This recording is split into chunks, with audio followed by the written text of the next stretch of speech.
Hallo, so gaan oma hier vandag saam met my, oma se eerste ryles.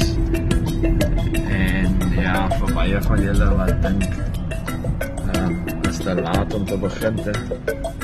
Nee, dat oma julle motivering is.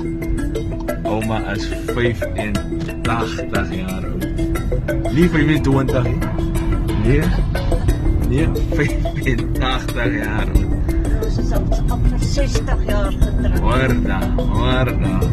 En kijk waar oma vandag. Eerste ryles. Nee, oma is een grote inspiratie vir baie. Groot inspiratie vir baie. Kijk daar. 85. En is waar wat hulle sê, ouderdom is maar net 'n nommer.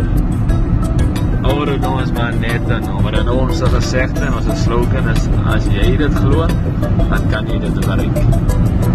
So kyk jy altyd in die vingerde is ons vandag.